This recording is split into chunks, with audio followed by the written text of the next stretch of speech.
सागर सुनते बच्चों? बुद्धदेव सुन पा रहे हो? जी ठीक है। ITR4 कर रहे हैं, ठीक है। पेस्ट कर दाओ। Extract to.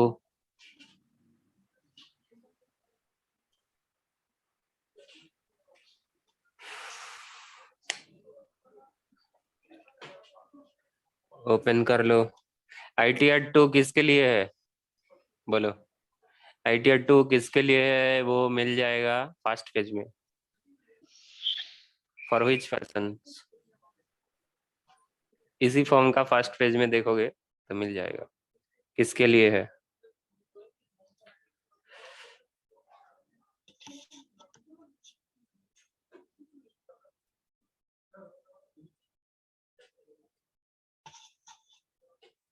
एनेबल एडिटिंग करो।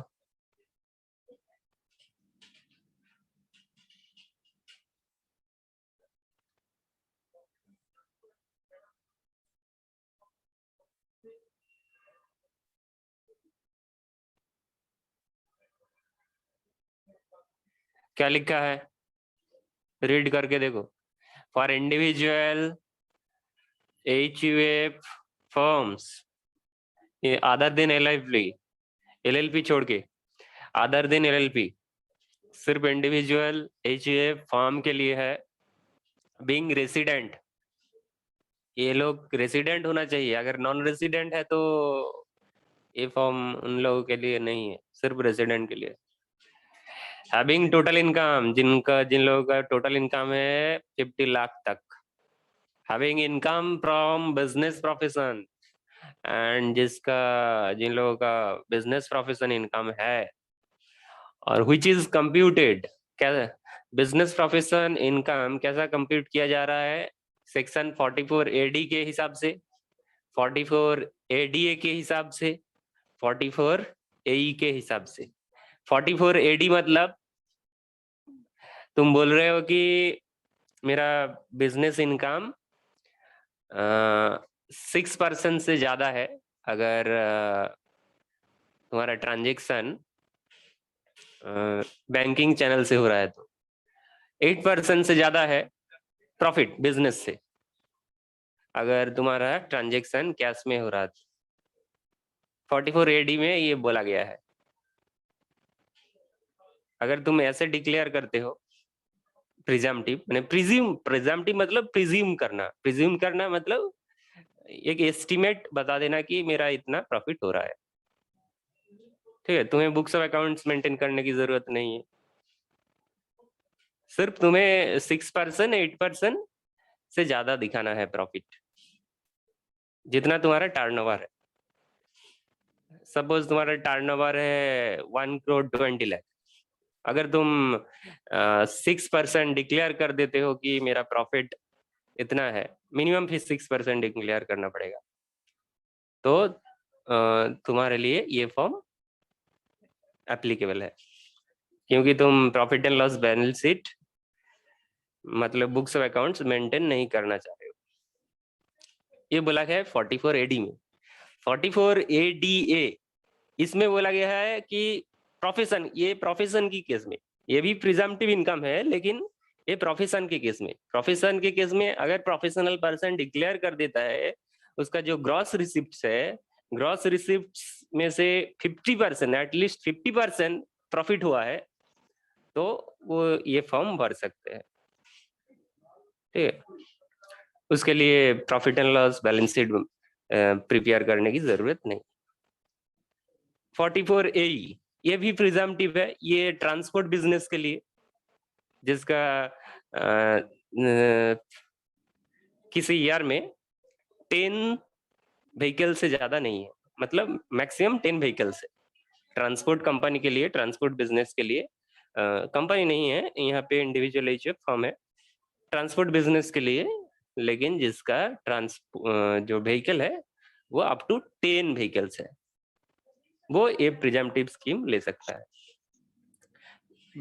ट्रांसपोर्ट के केस में बोला जा रहा है कि अगर तुम 7,500 करके डिक्लेयर कर देते हो कि मेरा पर व्हीकल में पर मंथ इनकम हो रहा है 7,500, तो तुम्हें बुक्स ऑफ अकाउंट्स मेंटेन करने की जरूरत नहीं। तो ITR 4 ओवरऑल किस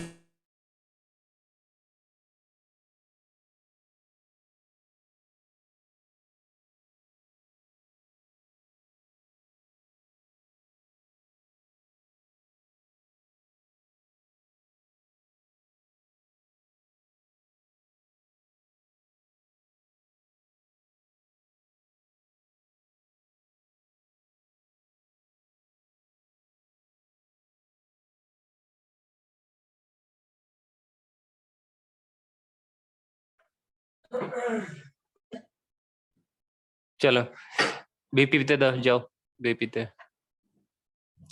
বিপিতে তাহলে নেচার অফ বিজনেস সিলেক্ট করে দিয়েছেন। বিপি বলতে কি? হ্যাঁ, বিজনেস প্রফেশন হেড। এখানে দেখো গ্রস টার্নওভার লেখা রয়েছে। তোমার এখানে ফার্টিলাইজার পেস্টিসাইড বিক্রি করেছো, তাহলে গ্রস রিসিপ্ট লেখো। হ্যাঁ, 1,72,00,000 করে দাও।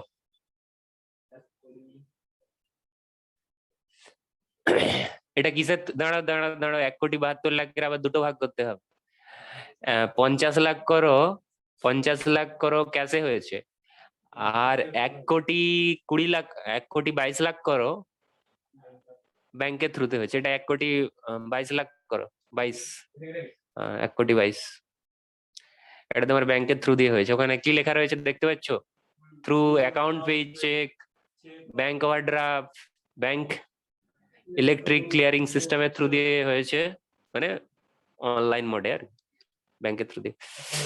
এনি আদার মোড বলতে ক্যাশের কথা বলছি।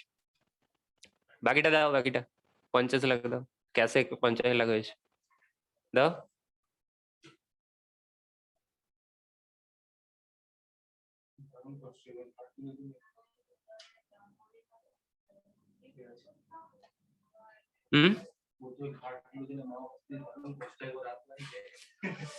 তুমি ওইটা দেখো না, তুমি ওইটা দেখো, এইদিকে দেখার দরকার নেই, এইটা দিকে ওইদিকে দেখবে। ঠিক আছে, এরপরে তাহলে 6%, 8%, 6% কার ক্ষেত্রে ডিক্লেয়ার করতে হবে? In case of bank transaction. Bank ট্রানজেকশনে 6% ডিক্লেয়ার করো, মিনিমাম 6%। তুমি তার থেকে বেশি ডিক্লেয়ার করতে পারো। You can declare more than, you can declare more than 6% profit, but you have to declare at least 6%। তাহলে কার 6% নেবে? 1,22,000, 1,22,000 6%, হ্যাঁ 1,22,000, 1,22,000 6% হিসাব করে বলো কত হচ্ছে?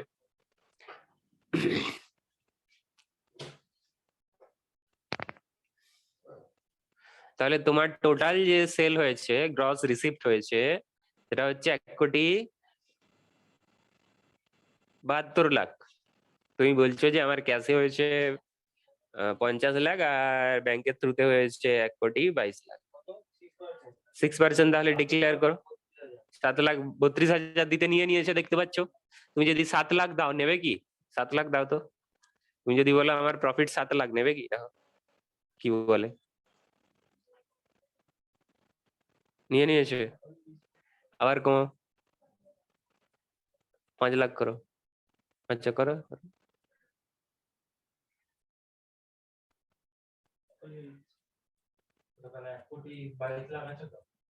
1,22,00,000 6% ঠিকঠাক হিসাব করছো তো?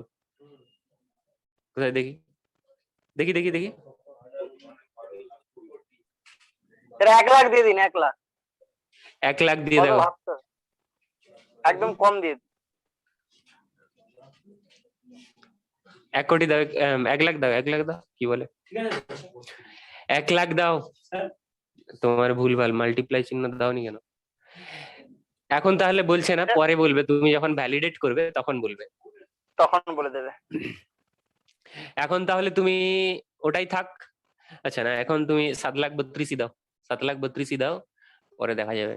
5 লাখের উপরে তাহলে 8%, 5 লাখের উপরে 8% মিনিমাম।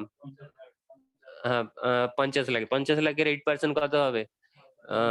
4 লাখ টাকা। 4 লাখ টাকা, 4 লাখ টাকা দাও। তাহলে হয়ে গেল বিজনেসের ক্ষেত্রে হলো। এটা কোনটা হলো 44AD, এটা 44AD টা হয়েছে, উপরে 44AD লেখা আছে, এটা বিজনেস। এবার যদি প্রফেশন হয়, প্রফেশনে তোমাকে 50% মিনিমাম ডিক্লেয়ার করতে হবে। এটা বুঝতে পারলে কি পারলে না? গ্রস টার্ন ওভারের 6% 8%, প্রফেশনের ক্ষেত্রে 44ADA তাতে 50% মিনিমাম। তো আমরা আর করছি না, এটাকেই সেভ করে দেবো। প্রফেশনে তুমি চাইলে এখানে সেম এতে করতে পারো, এখানে বিজনেস সিলেক্ট করতে হবে, তারপরে গ্রস রিসিপ্টটা দিতে হবে, তারপরে 50% মিনিমাম। ঠিক আছে, এখানে আমরা ধরে নিচ্ছি আর কোনো নেই, তোমার ওই শুধু বিজনেসই ছিল। আর এখানে 44AE রয়েছে, এইটা হচ্ছে তোমার ট্রান্সপোর্ট বিজনেসের ক্ষেত্রে। ঠিক আছে, যে তোমার যদি আপ টু 10 ভেহিকেল পর্যন্ত থাকে তাহলে তুমি ডিক্লেয়ার করবে। হ্যাঁ, রেজিস্ট্রেশন নাম্বার দিতে হবে। এখানে কটা গাড়ি আছে পরপর, পার গাড়িতে 7,500 করে।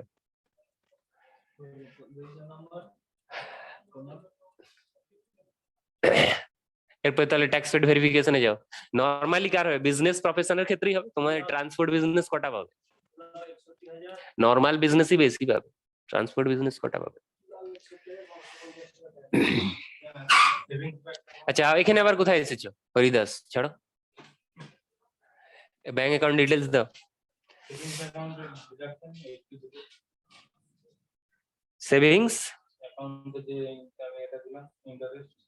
আচ্ছা ও ছাড়টা নিয়ে নেবে, ওটা 80 TTA তে ছাড় পাওয়া যায়। সেভিংস অ্যাকাউন্টের ইন্টারেস্ট দিলে না, ওটা ছাড় পাবে। কি হলো, আইএফএস কোড এখনো মুখস্থ নেই? আবার একবার ফেল করবে নাকি? কে ফেল করেছে? তুমি ফেল করেছো। আইএফএস কোড মুখস্থ নেই, কিছু নেই, জিরো হয়, ফিফথ ক্যারেক্টার জিরো, ফিফথটা জিরো।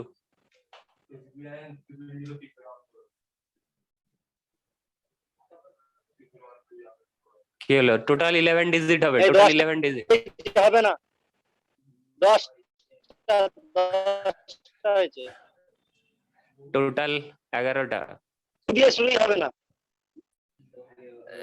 11 হয়েছে। এবার ছাড়ো দেখি হ্যাঁ কি স্যার হয়। হয়েছে। ফিফথ ক্যারেক্টার অলওয়েজ জিরো হবে। অ্যাকাউন্ট নাম্বার লেখো, সিলেক্ট করো, ফাদারের নাম লিখে নিচে যাও, নিচে যাও, ফাদারের নাম লিখো,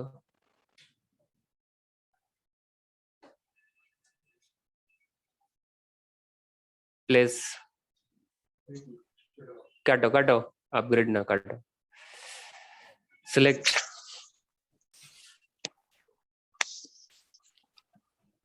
सिलेक्ट ऑप्शन है जाओ।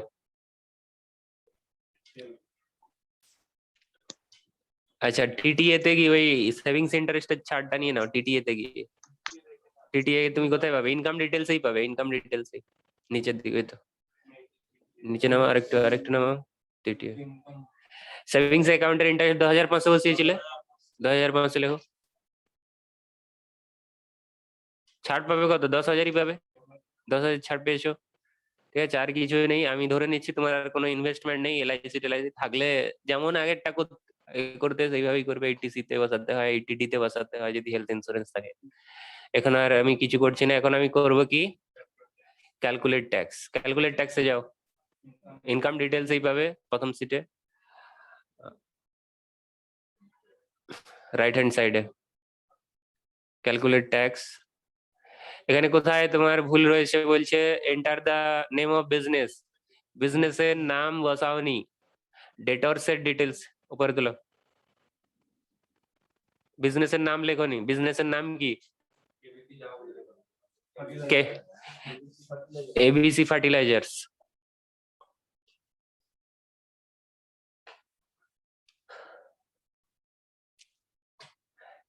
ঠিক আছে, আচ্ছা এরপরে তাহলে আবার কোথায় দেখিয়েছিল? ডেসক্রিপশন না দিলেও চলে। সিন্ডিকেটর ডেটার্স দিতে হবে, ম্যান্ডেটরি ফিল্ড তোমার। তুমি কি বলছো যে আমি বই খাতা মেনটেন করিনি, তাই তো? কিন্তু আরেকবার ক্লিক করো, ক্যালকুলেট ট্যাক্স করো। তুমি কি বলছো আমি বই খাতা মেনটেন করিনি, কিন্তু তুমি তো জানবে যে তোমার কত পাওনাদার রয়েছে, এটা তো তুমি জানবে। বই খাতা মেনটেন করেননি সেটা ঠিক আছে, কিন্তু সিন্ডিকেটর কত রয়েছে তুমি তো জানবে। ইনভেন্টরি কত রয়েছে, তোমার স্টকে কত মাল পড়ে রয়েছে সেটা তো জানবে। ডেটর্স, ডেটরস ডেটরস ডেটরস ডেটরস ডেটরস ডেটরস ডেটরস ডেটরস ডেটরস ডেটরস ডেটরস ডেটরস ডেটরস ডেটরস ডেটরস ডেটরস কত টাকা ধারে পাবে, মানে যাদের কাছে সেল করেছো যাদেরকে, তাদের কাছ থেকে কত টাকা পাবে সেটা তো জানবে। ক্যাশ ইন হ্যান্ড তো তোমার জানা থাকবে, তোমার কত টাকা ক্যাশের ছিল। এই চারটে ডিটেলস দাও, এই চারটে চাইছে, এই চারটে দিতেই হবে, আর অন্য কিছু দাও নাই দাও। নিচের দিকে নামো, পেয়ে যাবে। নামো, নিচে নামো, কোথায় আছে, এই যে কোন চারটে দেখেছো? সব দেওয়ার দরকার নেই, যেই চারটে শুধু বলেছে। তোমার কত টাকা ধার রয়েছে। সান্ডিকেটর মানে জানো না? কেটর মানে কি? যার কাছ থেকে ধারে কিনেছো, যে কোনো একটা অ্যামাউন্ট বসাও, 70,200, তোমার কাছ থেকে পাওনাদার 70,200 টাকা পাবে। আর ডেটার্স, যার কাছ থেকে তুমি পাবে, তুমি করে দেখো 2 লাখ, 2,10,000। এই চারটে ফিল্ড তোমাকে দিতেই হবে। আর cash in hand, stock in trade, cash in hand, stock in trade. হ্যাঁ, ইনভেন্টরি, ওটাই স্টক। ক্যাশ ইন হ্যান্ড,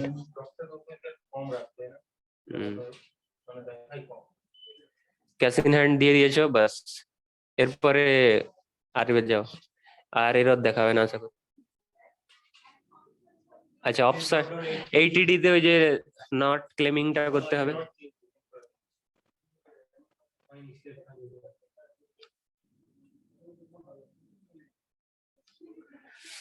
আরো একটা রয়েছে 80C তে থেকে যাবে, প্যান প্যান নাম্বার ভালো করে ফিল আপ করো। তুমি প্রথম সিটে প্যান নাম্বার দিয়েছিলে এত,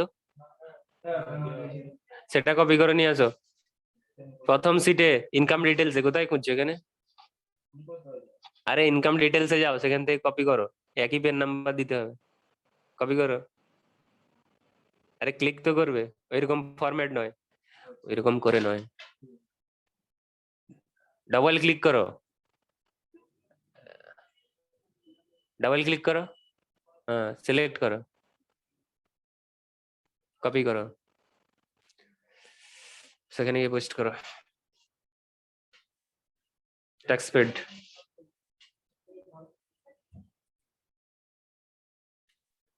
কোথায় বলে তো? এতে চলে আসছে এখন, এখন চলে এসছে, তখন কি ছিল না?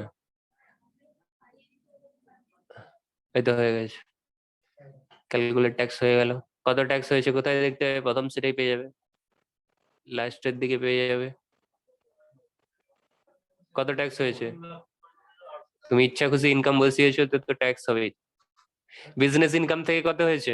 ইনকাম ফ্রম বিজনেস কত? ইনকাম ফ্রম বিজনেস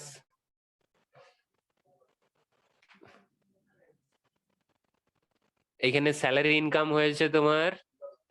আচ্ছা এই দেখো, তোমার বিজনেস ইনকাম প্রথম সিরিয়াল নাম্বার 1-এ চলে আসছে 11,32,000। তুমি যে বিপি শিডিউল এ দিয়েছে, এই টাকাটা কোথা থেকে এলো? বিপি শিডিউল থেকে, বিপি শিডিউল থেকে এসেছে 11,32,000। বিপি শিডিউলে কি তোমার 11,32,000 হয়েছিল? হম, এখান থেকে গিয়েছে 11 লাখ, এই দুটো মিলে 11,32,000। আচ্ছা এইখানে এবার আমি কি করবো, চেঞ্জ করে দেবো। এটা আমি কত করবো? 6 লাখ করো দেখি কি বললে। 6 লাখ করো, 6 বুঝাও না, ঠিক আছে। এরপরে আমি দেখতে চাই কিছু বলছে কিনা, যে আমি যখন ভ্যালিডেট করতে, ক্যালকুলেট ট্যাক্স করতে যাবো, কিছু বলছে, কি বলেছে?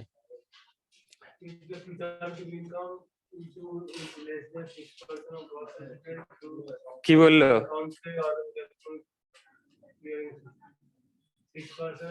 बोल रहा है कि तुम जो प्रिजम्पटिव इनकम डिक्लेयर की हो वो 6% से कम है, तो ऐसा नहीं कर सकते। हम्म।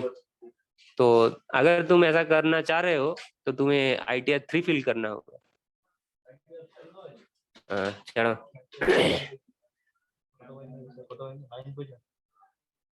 तो इसे कर दो 7,7,7,3,3, ठीक है। 6% है 1,22,22 लाख का, जनरेट कर दो। और एक बार कैलकुलेट टैक्स कर लो, इसके बाद जनरेट कर दो, generate XML. Okay okay okay, save XML, done. বুঝতে পারলে? হ্যাঁ, ও তো তুমি জেনারেট করে দিয়েছো, এবার পোর্টালে গিয়ে আপলোড করো, ওটাতে আর কিছু নেই। তার আগে পেমেন্টটা করতে হবে, পেমেন্টটার না, ট্যাক্স পেডের বিএসআর কোড এইসব নাম্বার, হ্যাঁ বিএসআর কোডটা এখানে দিতে হয়, যে আইটি তে দিতে হবে। ট্যাক্স পেমেন্ট করার পরে BSR code, date of deposit, challan নাম্বারটা দিয়ে সেভ করে। আচ্ছা, কোশ্চেনে তুমি শুধু জেনারেট ক্যালকুলেট ট্যাক্স করার পরে তুমি জেনারেট করবে, আর কিছু করার দরকার নেই। তুমি ট্যাক্স পেমেন্ট করবে নাকি? আমি